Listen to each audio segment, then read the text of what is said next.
Hello and welcome to So Frugal 25 Vintage Style. I'm really excited to be able to share some amazing free patterns that you can use to help supplement or create your vintage style wardrobe. So first off, let's just have a quick look at the rules and some of the other vloggers that are going to be sharing things and the prizes. If you already know all this, I'll stick a timestamp on the video so that you can scroll ahead to the appropriate place. But if you're new here, stick around. First off, you must have a free pattern, not just free to you, as in Aunt Jenny gave you a pattern and it was free to you, but it needs to be freely available to everybody. You choose a fabric from your stash that you already have and you make your garment this month in March. And then on the 31st of March, and if you're like me, where I've made things for challenges before and then forgot to post them, you might want to do an alarm on your phone so that you don't forget. And I definitely need to take that advice myself. So that is how it all works. This is the vlogger schedule. Now, if you're watching this, it's at least the 16th of March because that's when my video is coming out. But you might want to go back and view some of the other ones. You might go, oh, I haven't watched so-and-so's videos for a while. Or, oh, that sounds interesting. Let me see what they're about. So here we are. So from the 1st to 10th of March, you can see these here. Feel free to take a screenshot and then you can come back and look at this again. Then from the 11th to the 20th of March, we have all of these amazing vloggers, and you can see here today with me we have the Stitchy Wife. Yesterday we had Sharon Sews and Lost My Thread. Tomorrow we have What Beck Sews and Mountain Accent Sewing. So plenty there, and we're not finished yet. We have one more round of vloggers here again, taking us right up to the 30th of March. So then all the reveals are happening on the 31st of March.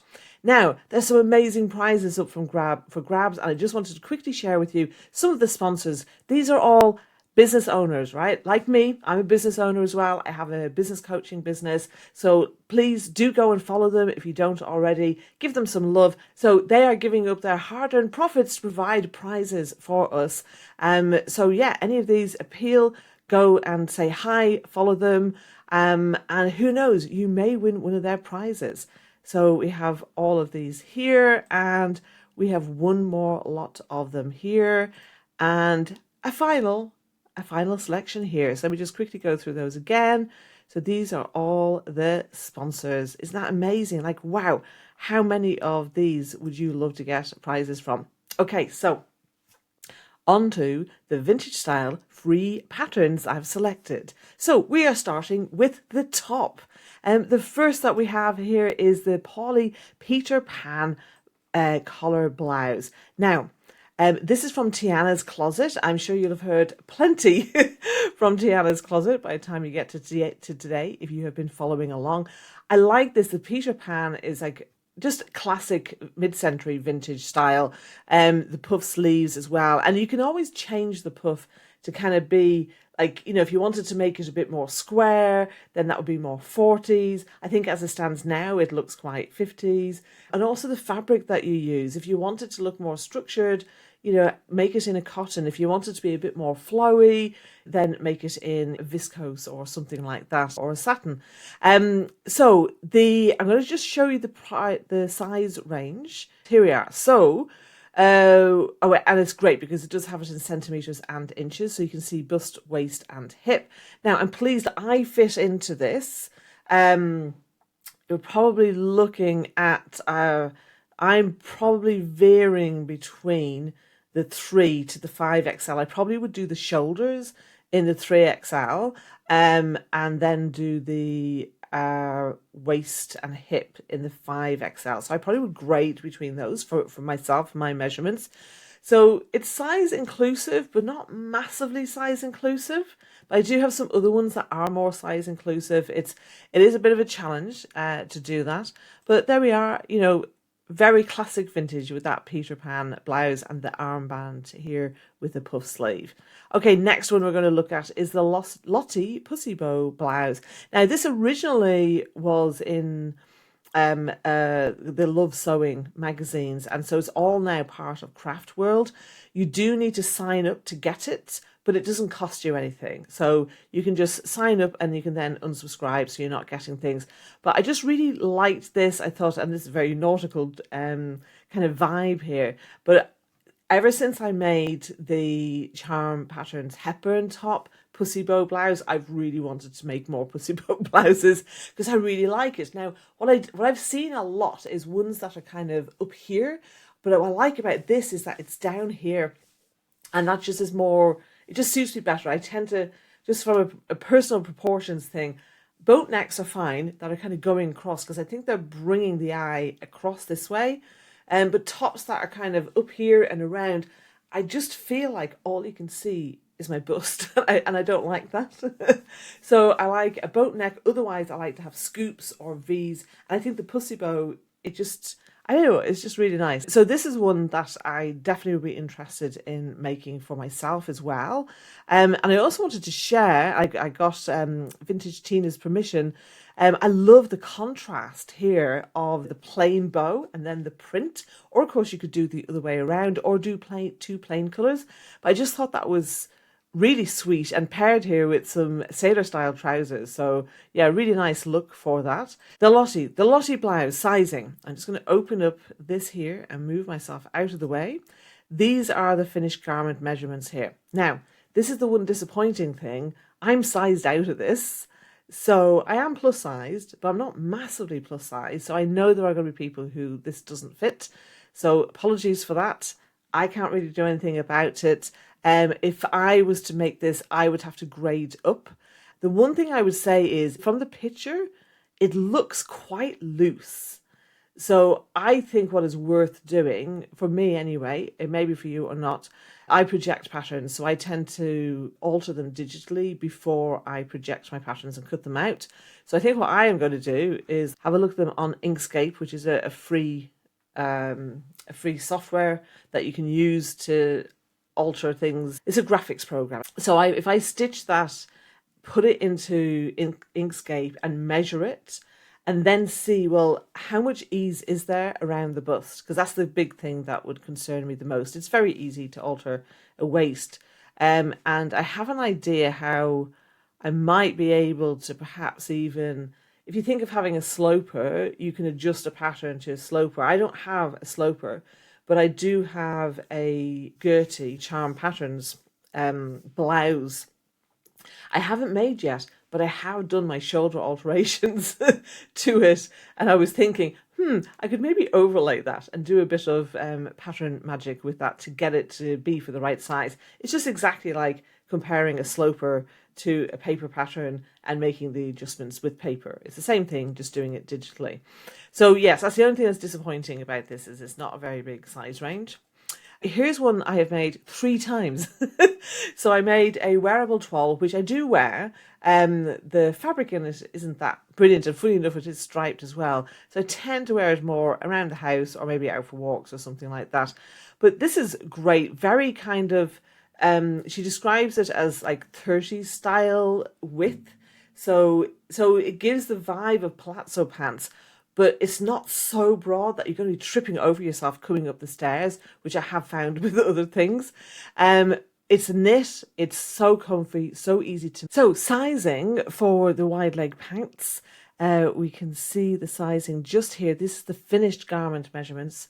Now, of course, it is jersey, some kind of knit. So having negative ease is okay. Personally, for these kinds of things, I like to have pretty much the measurements as they are, and then the ease is provided by the stretch of the fabric. I don't want it clinging to me, but I also don't want it really baggy around my waist or hips either.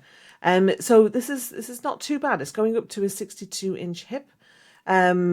So that gives you plenty of scope. And 42-inch high hips, so this is the size 20. So there's a bit more scope here with this one. Now, I'll just have a look. There is fabric requirements here. So 2 to 2.5 yards. I'm pretty sure I did mine in less than 2. And I'm 5'7.5". And I like them to touch my foot. Yeah, I think unless it's narrower, I think you'd definitely probably be okay with 2 yards. But always test out your fabric first. Okay, so next pattern. And we have here Charms vintage inspired picnic skirt pattern. So the sizing with charm patterns is really quite good actually. So we can see here, oh no, she hasn't got the sizing there. Never mind, we'll see it in a moment in another one. But it is quite good. She has two size ranges, and I'm pretty sure that this did have that. But this one you can make for any size waist measurement, which is really great. So we can see here we have a gathered skirt into a waistband, we have a button placket down the front, and we have two big pockets. And of course you can add on any style pocket, put them in the side seam, or put on your own designs, whatever you want to do. And so I haven't made this one yet. However, I do at some point plan to make this picnic top, which is in Gertie's Patreon. And when I do that, I probably will make a picnic skirt to match. So I think it's great. I mean, it's a good project for, she says here, a beginner. It's just a good staple, isn't it? To have that. And yeah, it works. And look, if you didn't want to have the buttons going down the front, you could just have it with the zip in the back, but you've got the whole principle of how you put it together there. So that is one. Then we have got the vintage inspired circle skirt pattern. I mean, you can't really get more mid-century than this, can you? I think what I like about this, there are a lot of circle skirt calculators out there, but I think in some ways, I think it's easier to be able to just have something that you are working with. So it has side seam pockets, a lap zipper. The way Gertie teaches you to do the lap zipper is really good, and I use that on almost all my garments, so I think that's really good. You've got a sew along video, brilliant. So you got instructions, a PDF pattern, you got a tutorial, so you can't really go wrong with this. Now, whether you want to put this with a bodice and make it into a dress and just omit the waistband, or if you want to actually make it into a circle skirt, that is up to you. Size chart, okay, so we can see here two size ranges from 2 to 20 and 18 to 34. So we're going right up to a waist size of 56 inches or 142.2 centimeters, right down to 24 inches or 61 centimeters. So there's plenty to go here. Now, of course, with the yardage, that is going to be a bit more. In fact, I've actually written down some of that here. So for the circle skirt, you're looking at between 3 and 4.2 meters, depending on your size and the width of the fabric that you're using. Now, if you think a circle skirt is great, why not double the pleasure and have a double circle skirt? So this is exactly the same, except it's basically two circle skirts put together, attached to the waistband, and look at that volume. It's really interesting, isn't it? Because I think the volume you get from this kind of a skirt is different from when you have a petticoat underneath it. Sometimes a petticoat can make a skirt, like you haven't got that kind of, in and out that that you can see here so nicely. So yeah, I think this is really cute. A great way to use up fabric if you are looking to kind of work through some of your stash, because you do need quite a lot of fabric. You're looking at between 4.6 to 6.4 meters, which is a lot. Now, if you want to actually make your fabric go further, what you can do is take the pattern and then put it into segments, add seam allowances, and then you would be able to nest the fabric to make it work much harder for you. Or you might want to do that to create a chevron design with stripes. I mean, there's so many different things that you can do to make these more interesting. I know, certainly I have got the Stanwyck circle skirt pattern, and I believe that's it's less than 2.5 meters to make the circle skirt, whereas you're looking at a minimum of 3 for the smallest size, and I'm not the smallest size, to have where you only have got that one seam at the back. Oh no, the side pockets isn't there, so you got one piece at the front and then 2 pieces at the back. The Stanwyck is a 5-panel skirt, but this one is free, so you can try it out. Maybe you haven't tried this style of skirt before. You can do that. And you can always do things like duvets, right? Which you get plenty of yardage in duvets, because they're like, typically, I think they're like 2.2 or 2.4 meters square for a double duvet. So that's that skirt. And then we have the Frida skirt. And I really love the idea of this Frida skirt. Okay, so it is a wrap skirt, but it's not where you have one kind of bit wrapping over the other. You have the front wrapping over the back. So you can see here that there's the waistband, and then this bit goes over it, and then you tie it. So let me just show you some other pictures so you can see the tie on there. Yeah, here's the front. In fact, there's the line drawings there. Line drawings don't really show you a lot, but let me just show you these. So it's gathered and adjustable. It has two waistbands that then basically overlap each other. Now, there's no pattern. You're literally just drawing out according to measurements, and it has very good size range. So you can see here that you've got 2 to 16 and then a 16 to 30. It is a beginner level. Now, if you want to up level that, let me share with you a tutorial. Now, you could either just follow this tutorial or use a mix of this with the instructions where everything's written down and, quite clear for you. But then you can add pockets. So a really fun YouTuber is the Stitchery, and she shows you how to make the split side adjustable waist with giant pockets. So you're actually attaching the pockets to that waistband that's coming around the front. So let me just go back here. So this bit here, this is where you're attaching the pockets, right? Really cool. So I'm going to put links to all of these in the description so that you can go and find them. And she's a real fun YouTuber as well. Go and subscribe and watch some of those things. Now, I've got something else for you. This side gathered skirt. So this is the tailor, it's called. Now, interestingly enough, as you know, I'm a big Gertie fan. So in her night and day dress pattern, she has got a skirt that's pretty much exactly like this. And I have seen this in other vintage style garments and sewing patterns. So it's definitely a thing that was around. And I think sometimes if you don't want to have a lot of bulk around your waist, something like this can be great because it gives you the gathers, but without having the gathers right on your waist. And so you got that flat panel going down the center front, flat panel going down the center back, but then you've got this, and it's a really vintage style.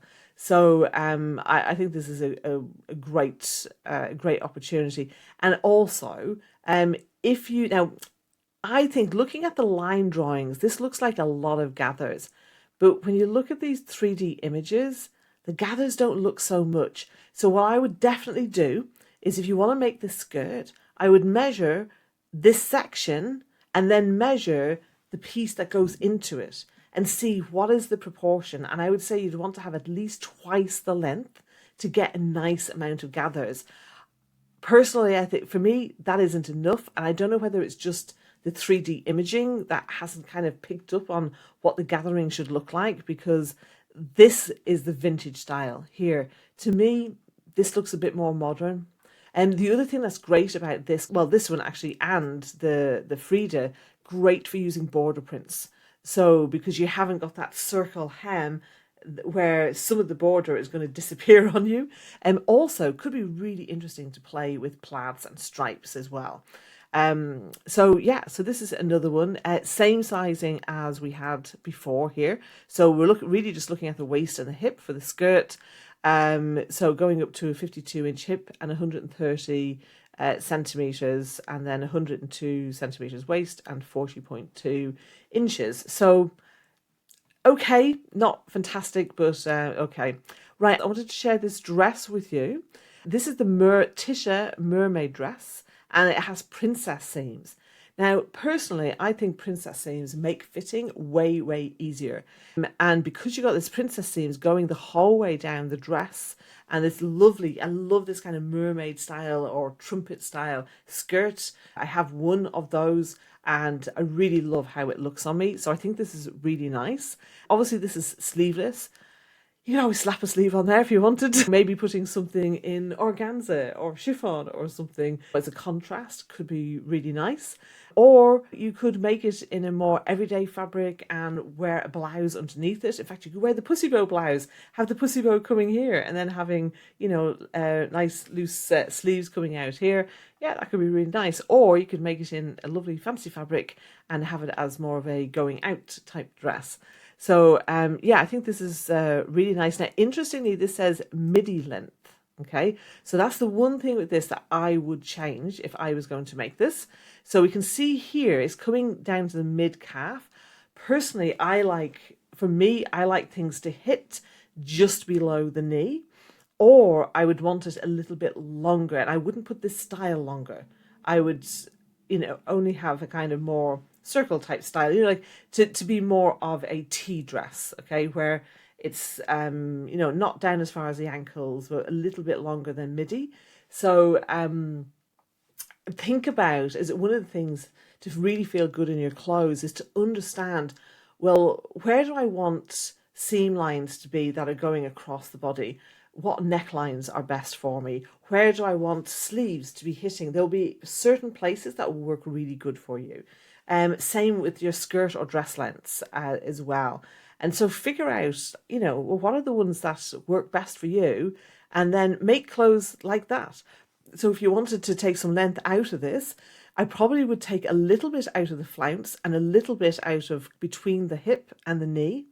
And then just so you're bringing up the bit here, which is probably on the knee. I probably would bring that up to there and then bring the flounce up a bit. So it's kind of, for me, hitting a little bit below the knee.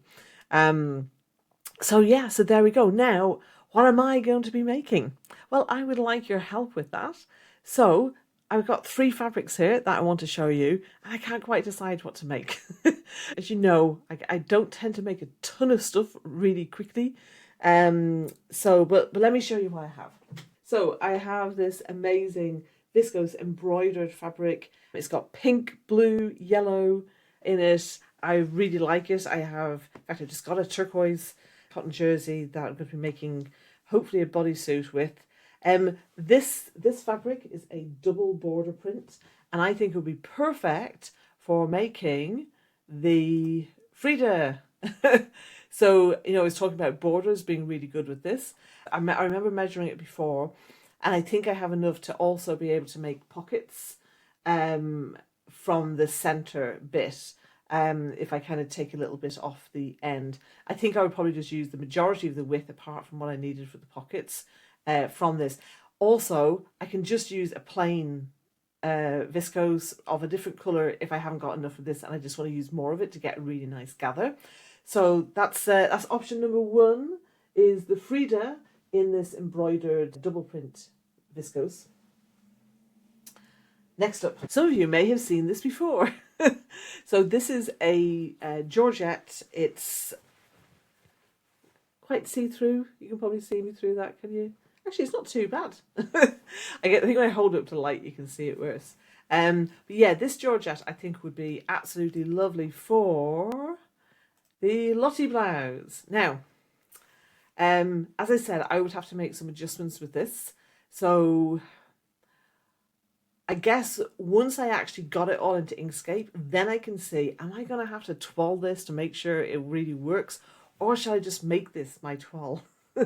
I'm kind of tempted to do that if there's enough likeness between my sloper and this Lottie blouse. Oh, the other thing that I thought was really, really nice, and if I hear back from them, I asked this other person who I saw who had made one of these. They actually had put an armband here to make it a bit more like this sleeve here, except a bit longer. And I thought it was really sweet, and if I get their permission, I will share it on here. If not, I don't want to do that. I might do that because I think that would just make it a bit more vintage, or I might just lengthen it and then put a sleeve band or an elastic casing or something. I see how much fabric I have left over, because obviously the bow is going to take up quite a bit. So option number 2 is the Lottie Pussy Bow blouse with the cream georgette. Okay, option 3, isn't this a lovely colour? It's actually looking slightly richer on camera than it is in real life, but this is a nice navy. I love navy, but I like this kind of, this is looking a bit more royal blue actually. It's not quite as bright as that. This is a really good quality ponte. I am hoping that it will not pill. So I have already made 3 pairs of these wide leg pants. However, The first pair was a wearable twirl. So as I said, it's fine for wearing around the house. The third pair I made, or was the second? Anyway, one of the other pairs I made is from this black polyester nylon kind of knit, and it is worn amazingly. And actually, I have enough left to make a skirt from, either a trumpet skirt or a pencil skirt. So I definitely want to be doing that because that fabric is wearing really, really well. However, I made some from a French Navy ponte, and that is not worn well. I mean, I've worn it a lot, so, but it's pilling and it's just, yeah, it's just not great. This has got a very high viscose content in it, so I think this will be quite good. Now, interestingly, the navy one is quite a stiff ponte as well. The black ones that I made have got more drape, and I think they work better. This is kind of probably halfway between the two, but just to have a navy pair that will go with so many of my clothes, it will just be amazing. So those are my three choices. Option one is the Frida skirt with the double border print. Option two, the Lottie blouse with the cream georgette. Or option three, wide leg pants from these. Let me know which you prefer. In fact, I think I'll put up a quick poll, not for very long, because I need the time to make these and get them uploaded, photographed and uploaded by the 31st of March. So, yeah, I'll put it up for a few days, a poll. And I'd love to know, which do you think I should make? Be kind. Though saying that, I mean, probably the hardest one is the Lottie blouse. I think it would be the hardest. As far as I can tell, the Frida would be quite straightforward. And obviously, I already know how to make these. But I mean, when I made the navy pair before, I also somehow messed up cutting out the back, and the kind of from the top of it was too short. So I improvised and basically created a yoke and added it on. So it would be nice to have just the kind of plain pair as they're intended without that yoke, actually, in a nicer quality fabric. So yeah, so those are all the things for the Sew Frugal 25 challenge. I'd love to hear from you. What are you making? What is your favourite pattern, free pattern, that you either have made or that you want to make? And please let me know. What do you think of my plans? Which one do you think I ought to do? I mean, I probably will do all three at some point, but I'd really like to get at least one of them made for this challenge, because I've attempted to take part in this challenge several times before and just never quite made it to the deadline. But now I have you to help me to be accountable. Okay, so let me know what you think, and I will see you soon. Bye for now.